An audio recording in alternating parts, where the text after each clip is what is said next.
this is Ashley, and today I'm going to make a layout. So this is a picture of Addie Blue and Ruby Sky building with some blocks, and I'm using some distressed paper by Basic Gray for the background.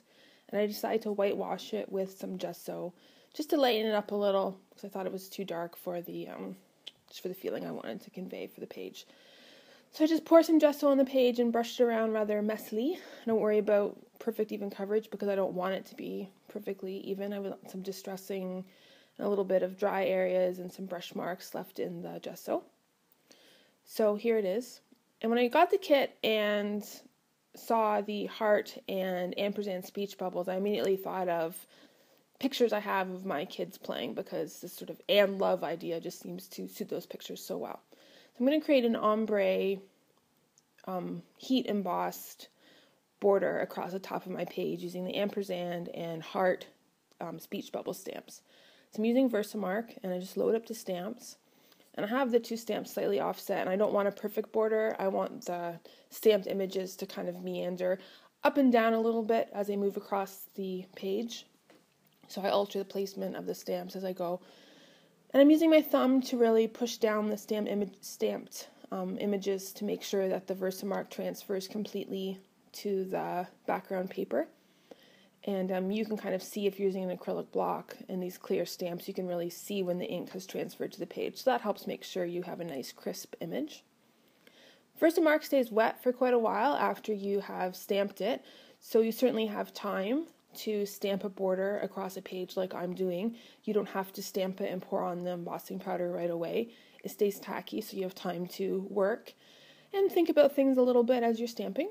So you want to work quickly, but you don't have to hurry through the process.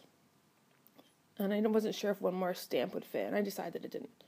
So to create this ombre effect, I'm using 3 different colors of embossing powder. All are Zing by American Crafts. Start with opaque white, dump it all over my desk. And then I put powder blue in the middle of the page and just sort of sprinkle it to either side of the middle. So I want it full coverage in the middle of the page and then tapering off into the white on the left, and then what's going to be a darker shade of aqua on the right side of the page. So I'm just sprinkling it on and trying to make sure that it's sort of spread around. And give the page a good hard flick with your finger to get off any excess. And now I'm using aqua, Zing embossing powder, and I'm putting a full coat on the right side of the page, sprinkling it all over my embossed images, or stamped images in Versamark, and then sort of tapering it off and sprinkling it a little so it's less concentrated towards where I've put the powder blue embossing powder in the middle of the page. So I'm creating an ombre effect going from white to powder blue to aqua blue as I move from the left to the right side of the page. And then I can see that there are a few areas that need a little bit more embossing powder, so I just sprinkle it on with my fingers this time for a little more control. Add on a little white, and then go in and add on a little aqua to sort of spread out the color concentration to create this variegated effect from side to side on the page. And you can see I've been working on this for several minutes now because there's some stuff edited out of this video and this is sped up a little tiny bit. And that here it is embossed. No, not embossed. I'm using a paintbrush to clean up some little stray pieces of embossing powder. But here it is embossed, and you can see that the colors really brighten up a lot. I'm going to trim my photo with a pair of decorative edge scissors. My favorite thing to do with these square Instagram photos. Then I grab a sheet of paper from My Mind's Eye with these cut apart cards, and I like the way the floral one matches the colors and tones on the page. And I like to distress the edges of my paper elements with either sandpaper or a distressing tool. This one's made by Making Memories. I know a lot of you like to ink. I like the texture and the lightness that sanding the edges of my layout or scoring it with an embossing tool, a distressing tool creates. So I'm going to sand around the entire layout. So now I have a piece of flair from the kit, included in the kit this month from Coco Daisy. This one says Love This. I like the way the colors match the pattern on the card. Then I sprinkle a little bit of gold confetti. These are just little punches that I take from my gold scraps when I'm scrapbooking. Put a little bit of clear glue down on a scrap of paper, and I use a toothpick to adhere this random sprinkling of confetti. Just put down a little dot of glue and then move the piece of confetti into place. It sounds tedious, but I think it's worth the look of the total random sprinkling of confetti that you can get when you adhere it this way. And it doesn't really take very long. Okay, so this is a piece of chipboard from a basic gray pack. It's a speech bubble. It actually says yo on it, but I didn't want that sentiment on. So I just stuck it onto a piece of pattern paper. This is also by Basic Gray. And then trim around the chipboard using an X-Acto knife. You just want to go slowly and make sure you get right into all the little corners. And this is a really useful way to repurpose pieces of chipboard that maybe aren't the right color for your layout. I love covering chipboard in pattern paper. And I always sand the edges too, just to finish it a little, to get rid of any little burrs or uneven pieces where maybe your cutting wasn't perfect or the paper tore a little bit. And this is a label from Chic Tags that was also included in the Cocoa Daisy kits this month. I just hand trim with a pair of scissors. And then this label isn't a perfect rectangle. It has those little rounded notches taken out of the four corners. And the best way I've found to cut those out is to use a hole punch and just punch out the little rounded pieces out of the corners. And that way you don't end up kind of bending or messing up the corners when you try to get in those tight little circles with a pair of scissors. It's fast and easy. And then I just trim it down so it fits on the chipboard speech bubble nicely.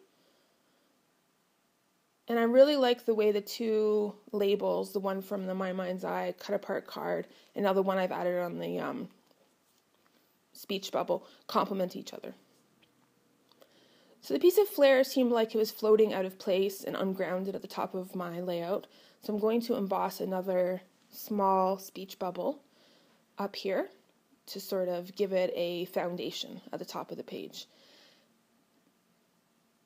And I'm going to carry on the ombre look, so I used this time the aqua powder that was on the right side of the page from the embossing I did earlier and sprinkle it on part of the image, just sort of follow that division in the ombre transition that is on the speech bubbles below the one I'm embossing now. Tap off all the excess so you don't end up with a messy background. And then I sprinkle on the powder blue embossing powder on the other side of the image.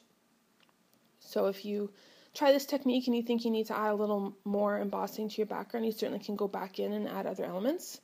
And there it is. It just gives the piece of flair a place to rest on the page so it doesn't look lost and floaty.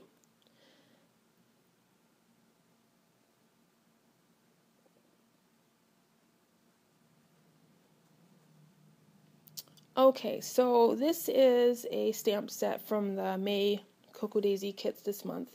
And this is a little kind of like label looking stamp that I'm going to use. Has a little hashtag number sign on it, but I don't ink up that part of it. So I'm going to use it as a place to put either journaling or the title. I'm not entirely sure at this point. So I'm using a Prima chalk ink edger and in Ladybug, and I just make a few impressions down the side of the page, and I'm using the grid on the acrylic block to line up the side of the page to try to make this as straight and level as possible. These chalk inks are fun. They have a really nice chalky finish to them on the page once they're done, and it's nice alternative to other types of inks. And then I'm going to use a ledger stamp, also from Cocoa Daisy. I think this is a day in the life set. I'll have to check on that.